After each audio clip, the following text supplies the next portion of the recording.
What's up, Sooner Nation? This is Boomer with CFB Nation. Hey, we got a good one for you today. Let's just talk about, what's going on with the Sooners and, good, bad, and the ugly. Uh, let's get right to it. First thing is injuries.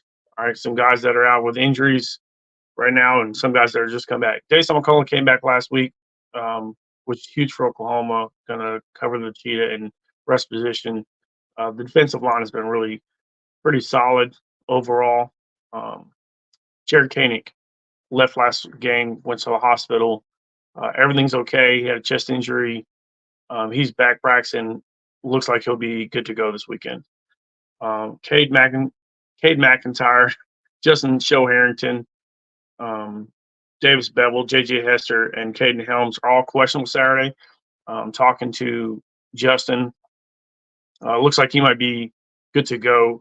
He feels like feels a lot better and stuff's going on. So he's going to be a game time. I really think that he's going to have a chance to play, but with everybody getting healthy besides him at the cheetah position and safety position, um, I don't know how much playing time he's going to get. So we'll see what's going on with him.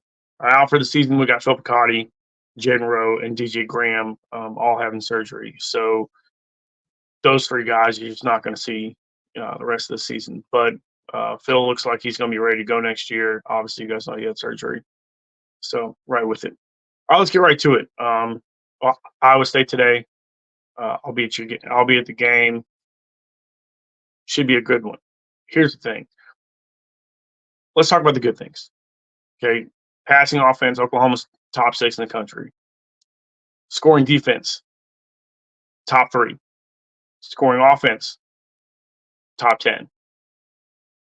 The problem is we're 65th in the country in rushing, averaging 3.99 yards per carry. This is going to be our biggest issue for a team that's always been very, very solid running, and we have been very good at times. The problem is we don't have a running back that stood out among the crowd. We got some great running backs. Got a great class this year. The kids just need to step up and set themselves apart. Gavin Shawchuck, who I really thought we would see push himself, hasn't been the guy yet, and I don't know what's going on there. I don't know why he hasn't, you know, cemented himself, moved forward. Marks Majors taking a much better senior role than I think all of us expected. He looks a lot better when he gets his chances. Really thought Brooks would be, you know, healthy at this point, and he'd be carrying the rock because that kid is fast. Or sorry, not Brooks Barnes. I always do that though. Um, so Javante Barnes, really expect him to start stepping up. That kid's a banger, and he has a lot of burst as well. Again, got Caleb Hicks and everybody behind him, and really great group overall. The problem is we just got to see if they're going to step up with the rest of the offense. Somebody asked me the other day if I really thought Oklahoma was for real. Listen, we're 4-0. No other team in the last 20 years is better than Oklahoma in the first 4 games. It's just what it is. The fact of the matter is the teams that they have played haven't played very great. Sure, Tulsa wins, right? Cincinnati lost again to BYU last night. So we're in a weird spot. Oklahoma hasn't played a tough schedule. Sure, they've been very convincing in the first 2 wins. Scoring defense is great. Um, Cincinnati playing Ohio a couple weeks ago. People don't understand how good Ohio is. Defensively, they're top 4 team in the country against the rush. So their scoring defense is pretty solid overall. They're just not great. Their quarterback being hurt. We just don't know which team you're going to deal with. Cincinnati losing to BYU kind of puts a spot on Oklahoma. We're like, who are you? Iowa State's got a pretty good rushing defense, and that'll really give us an idea where we stand. Um, they're not great offensively, so you just don't know if it's going to be defensive battle or Oklahoma's going to finally come out to shine. See what happens today. Here's my issue, and everybody asks me is like, what's going on with Oklahoma? Why are they who they are? Well, honestly, I think they're holding back a little bit. I think they have a lot in the tank. They've got a lot of guys that are. I think Andre Anthony's really been a great shine for them. Stoops has been off and on healthy, so he'll be back. He looks good to go.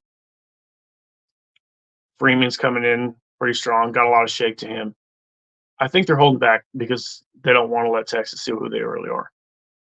They have a better passing game than Texas right now, which Texas has a better running game. So stuff the box, make them beat you in the pass game. We'll see what happens. They're probably going to lay back and see if they can beat us have us beat them in the run game right now. So defensively, I think we can hang with anybody. Really do. But a lot of bend not break. Uh, love Kip Lewis. I think that he's going to be an absolute dude. Bothroyd is going to be a fierce edge rusher. There's some McCullough back healthy. That's massive for Oklahoma because that dude, I've said from the get go, I've said weeks before the season started that he's one of the guys that I'm really excited about. Again, we're only seeing a little bit from Arnold, right? I know that you guys have, saw the deep pass to Anderson. What you don't really see in that play is Arnold gets smashed and Lee, lays out a perfect dime pass. A lot of people don't look at that. They just saw the pass. They just saw the catch and the touchdown. But to willing to step up in the pocket, knowing you're going to get hit and throw a pass like that says a lot about the kid. The future is bright with Oklahoma in the quarterback position. They have a phenomenal class coming in as well in the next 2 years.